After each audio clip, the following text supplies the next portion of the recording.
Welcome to another shopping video. We're back in Lisbon, which is where I live, and today we're looking for something very specific, which I think benefits greatly from being aged, therefore vintage stores. If you know anything about Lisbon, you know that the vintage scene here is particularly strong. There's so many to choose from. However, today I'm gonna walk you through my top picks for menswear vintage stores in Lisbon. We're specifically looking for a Type A2 leather jacket. So join me as I jump out of my comfort zone into the world of vintage with one specific goal in mind. Let's see if we achieve it. Let's go.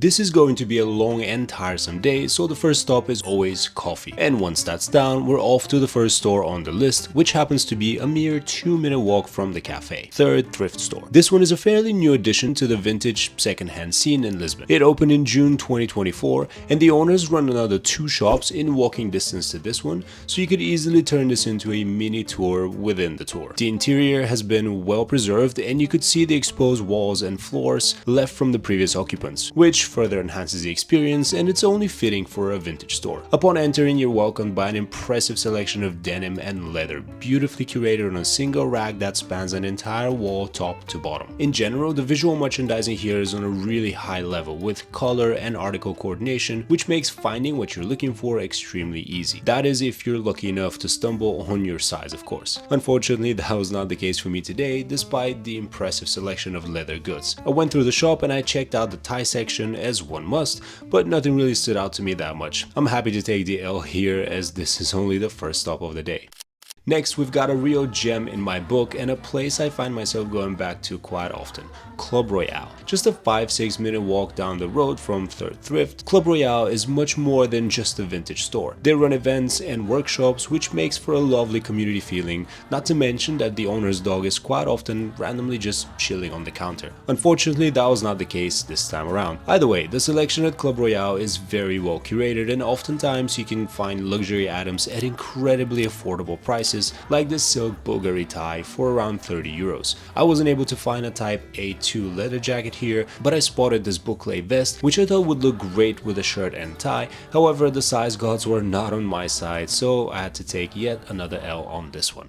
Now, this next store is slightly different from the previous two. Pop Closet, located in Chiado, is a consignment and designer vintage store, which means that you can not only come and drop off your high-value items to be resold, but also naturally you're able to find a much more curated selection of designer items. The space is small as they're in the process of opening their new flagship, but the curation is on a very high level. There were a couple of peacoat leather jackets that stood out to me, so I had to try them on, but unfortunately none of them were the one, and just as I thought I'd be leaving empty-handed once more, the obligatory tie look-through delivered. I spotted the silk patterned Kenzo tie and I just had to pull the trigger. Not bad for a consolation price, I gotta say.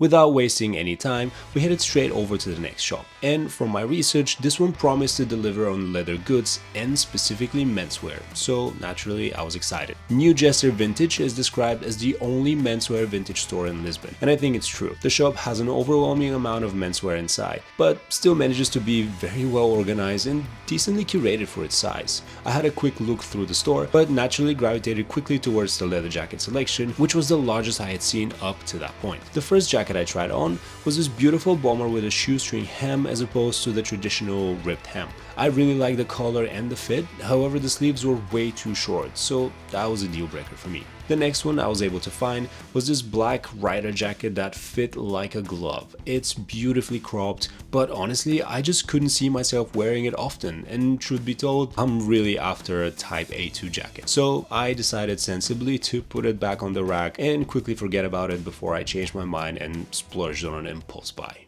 Alright, halfway done through the day, and as you've seen so far, no luck. However, I'm on my way to the next vintage store, which actually DM'd me on Instagram after they saw I posted about my search for a leather jacket. They said they specialize in leather, so my hopes are high.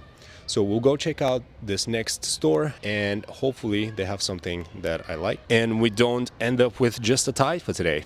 Alright, let's go check it out.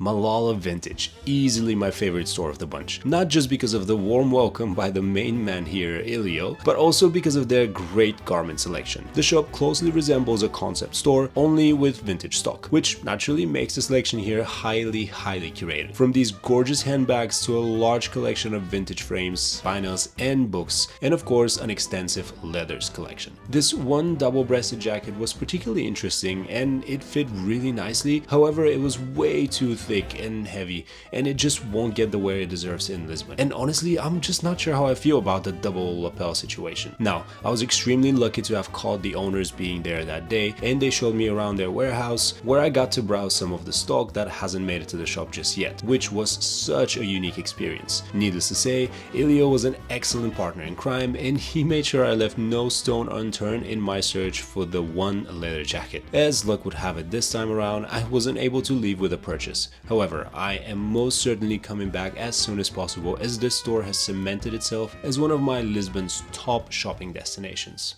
A convenient 8-minute walk, and following the recommendation of KB for Malala, we headed to Amorfati as our final stop of the day. This is another highly curated concept vintage store. The interior here is nice and clean with really well organized shelves and racks. Accessories are displayed on separate shelving units with almost museum-like feel to the whole thing. The slight caveat here is that most of the pieces were women's and therefore on the smaller end of the size scale. I did stumble on a cool piece I tried on, however it was a bit too tightly fitting for me. The second piece I tried on was this very simple and clean black jacket, but unfortunately the sleeves were once again a bit too short. Hey, if I didn't know that was the proportion norm back in the 80s, I'd have thought my arms are disproportionately too long. On my way out, I did manage to check out their shirts and knits collection, but found nothing too interesting, so I called it a day. Alright, well, no luck today, but I feel like that's the nature of vintage shopping, right? So the hunt continues. If I had to sum it up, Lisbon has incredible vintage scene. I got to chat to the owners of Malala Vintage, and we're talking about the community of vintage store owners here, which is thriving. There's at least 16 to 17 vintage stores. Obviously, I wasn't able to check out all of them, but it's a work in progress. But hey, that means that there probably should be part 2 of this video. Until then, the quest continues. And if you're a vintage shop lover, Lisbon should be on top of your list. Alright, see you next time.